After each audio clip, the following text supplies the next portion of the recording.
18 kahulugan ng bubuyog kapag pumasok sa loob ng bahay.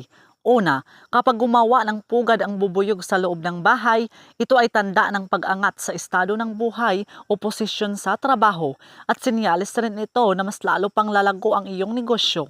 Pangalawa, kapag kusang tumira ang bubuyog sa loob ng bahay, ito ay sinyalis ng pagkakaisa, kapayapaan at magandang samahan sa loob ng tahanan. Pangatlo, kapag maraming bubuyog ang pumasok sa bahay, ito ay nagpapahiwatig ng maraming oportunidad o magandang balita na darating sa iyo. Pang-apat, kapag tahimik ang mga bubuyog sa loob ng bahay, ito ay sinyalis ng maayos na pamumuhay at katahimikan ng isip. Panglima, kapag maingay ang bubuyog sa loob ng bahay, maaaring ito ay babala ng maliliit na problema o alita na kailangang ayusin agad. Pang-anim, kapag ang bubuyog ay nasa kisame, ito ay sinyalis ng paparating na kasaganahan at tuloy-tuloy na biyaya sa pamilya. Pang-pito, kapag ang bubuyog ay nasa kusina, ito ay sinyalis ng saganang pagkain at hindi pagkukulang sa pang-araw-araw na pangangailangan. Pang-walo, kapag nasa kwarto ang bubuyog, ito ay maaaring tumutukoy sa usaping emosyonal o relasyon na kailangang bigyang pansin. Pang-siyam, kapag dumapo ang bubuyog sa iyo sa loob ng bahay, ito ay sinyalis ng paparating na swerte o gantimpala sa iyong pagsisikap.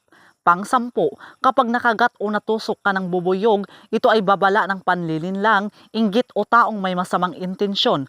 Pang-11, kapag pinalayas mo ang bubuyog sa bahay, ito ay nagpapahiwatig ng pag-iwas mo sa isang oportunidad o responsibilidad.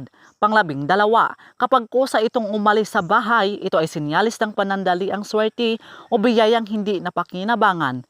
Pang-13, kapag namatay ang bubuyog sa loob ng bahay, maaaring ito ay tanda ng pagkawala ng isang pagkakataon o paghina ng sigla. Pang-14, kapag nakita mong nagdadala ng pulot ang bubuyog, ito ay malinaw na sinyalis ng tagumpay, gantimpala at masaganang ani ng iyong pinaghirapan. Pang-15, kapag ikaw ay hindi natatakot sa bubuyog, ito ay sumisimbolo ng kumpiyansa at kahandaan sa hamon ng buhay. Pang-16, kapag takot na takot ka sa bubuyog, ito ay nagpapakita ng pag-aalinlangan o takot sa pagbabago. Pang-17, kapag ang bubuyog ay paikot-ikot sa loob ng bahay, ito ay tanda ng mga desisyong kailangang pag-isipan ng mabuti. Pang-18, kapag ang bubuyog ay nasa pintuan, ito ay sinyalis ng biyaya, kasaganaan at bunga ng tiyaga. So yun lang po mga kaibigan. So please do subscribe and hit the notification bell para ma-update po kayo sa susunod na mga videos. Maraming salamat.